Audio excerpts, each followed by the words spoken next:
Hello dear students, I am Samir Velankar and I welcome all of you to this another video which discusses gate questions asked on Quicksort.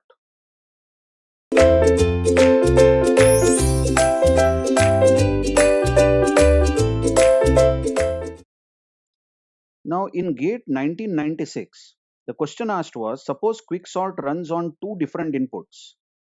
As shown below, the first input is all numbers already sorted from 1 to n and other set of input is all numbers from n down to 1, n back to 1, that is in reverse order. So we execute quicksort on these two inputs and we have taken first element as the pivot. Recall that whenever quicksort runs, it first partitions the given array into left part and right part, and the partition will take some pivot, and the pivot taken is the leftmost element. Then let C1 and C2 be number of comparisons made for the inputs 1 and 2. That means when quicksort runs on the first input, we assume that the number of comparisons made by quicksort is C1, and when quicksort runs on the second input, the number of comparisons made by quicksort is C2. Then which of these following are true? Well, you know the answer is C. C1 is equal to C2. Now why? You know that these two sorted and reverse order arrays are worst case. These are the worst case inputs for quicksort. In fact, in one of the videos, we saw that if you give the sorted array to quicksort will run very badly. It will take a lot of time. In fact, in worst case, quicksort works in the order of n square. Isn't it so? Now, in that video, we saw that if the input given is, let's say 1, 2, 3, 4, 5, then the steps are first you partition this array. That means you are going to position 1 at proper place because they are taking leftmost element as the pivot. Now you will do all the hard work of running the partition procedure or partition function, and you will declare that 1 is already at proper place. And remember, partition function works in the order of n. So if there are 5 elements in this array, then we are going to get approximately 5 comparisons. I'm saying approximately 5 because it can be constant into 5. But we can take, without loss of generality, we can take 5 comparisons. Now the left partition over here is empty. There is nothing to the left of the pivot. But the right partition contains all the n minus 1 elements. And now, given this partition 2, 3, 4, 5, you will repartition it, isn't it? So that you will again get left and right partitions. But then 2 is going to be your pivot, the leftmost element. And you will run the partition procedure, which will take 4 comparisons because there are 4 elements. And 2 is fixed at proper place. Now again the left part is empty and right part contains 3, 4, 5. And this goes on. Next time 3 is fixed at its original place. Left part is empty and what is pending is 4 and 5.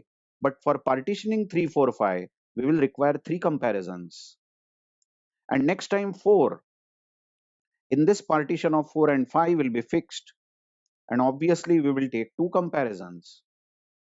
And as 4 is fixed at its place, left partition is empty and right is now containing only 5.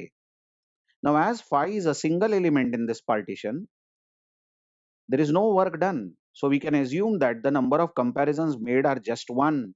To check that there is only one element, we will do one comparison. So the number of comparisons, let's say this is C1 on the first input. The number of comparisons are 5 plus 4 plus 3 plus 2 plus 1. Which is nothing but n plus n minus 1 plus n minus 2 in general plus 1 because n being 5. So we have generalized this equation. This is nothing but summation of 1 to n, isn't it? Which is n into n plus 1 by 2. But this is clearly a polynomial of degree 2 n square by 2 plus n by 2, which we can write as big O of n square. That means C1 is going to be n square by 2 plus n by 2. What about C2? What if we are given a reverse order array? You recall in one of the earlier videos, we discussed this worst case.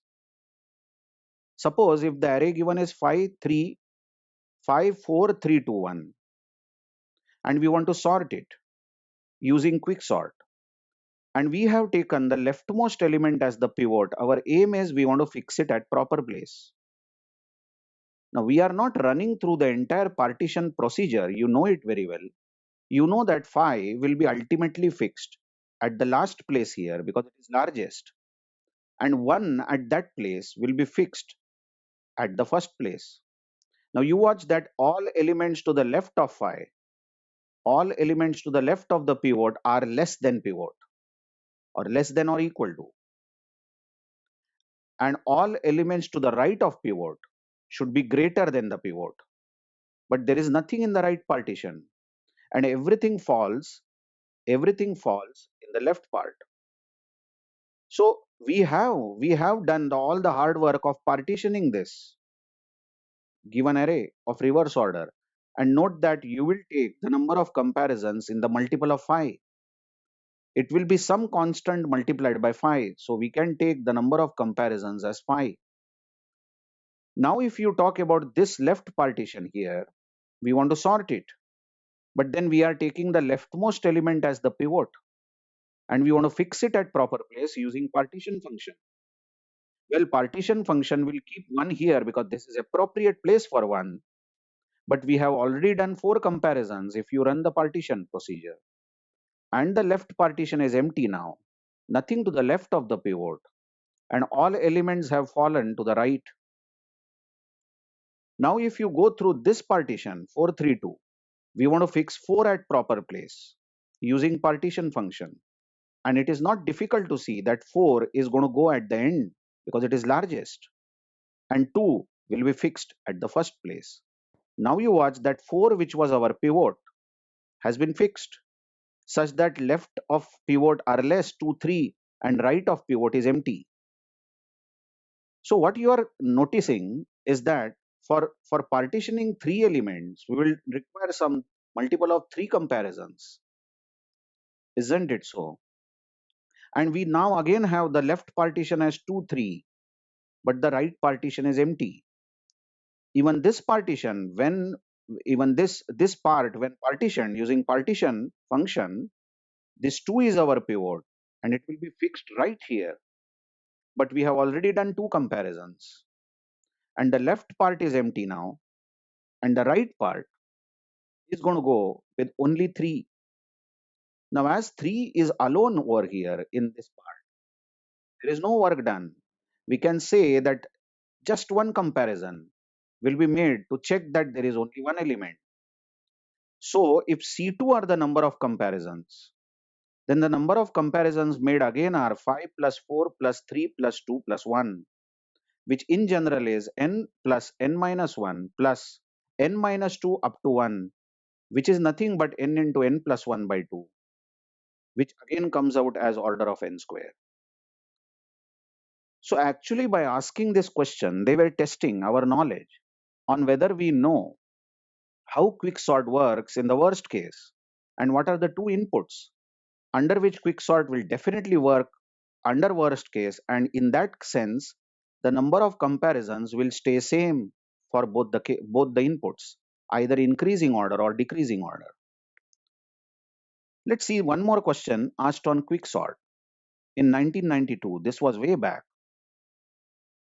And in this question, well, in the year 1992, I suppose that the question paper was subjective. So we were supposed to write the answers instead of selecting from MCQ. But then the question asked is assume that last element of the set is used as partition element, that is pivot in quicksort. If n distinct elements from set of 1 to n are to be sorted, give an input for which quicksort takes maximum time, that means worst. Now assume that there are n values given. Let's take the values as 1, 2, 3, 4, 5. These are the values. And we are taking the last value as pivot. So we want to fix this value. at proper place, isn't it? So we are going to run the partition function for this. But however it does, partition function is going to take 5 comparisons or multiple of 5. Now they are asking that given any n elements, and if you take last element as pivot always, then what is the input for which quicksort takes maximum time? They have asked only one input. Now you can say that one of the inputs for which quicksort will work worst if all the values, all the distinct elements from 1 to n, all the distinct elements from 1 to n are sorted. You know that quicksort works worst. But they have not asked, but you can say that the second input, if all the inputs given, all the numbers given are in decreasing order, in both the cases, the quicksort is going to work worst. Isn't it so? If you come back to this input 1 to 5, this is worst because first time when 5 will be fixed by partition function, we are going to get the left part as 1, 2, 3, 4 and the right part as empty. So in the worst case, Tn, time taken by quicksort, is not going to be 2Tn by 2 plus n. This was the recurrence relation you will get in best case. In best case, both the partitions will be of equal size. And this n is the time taken for partition.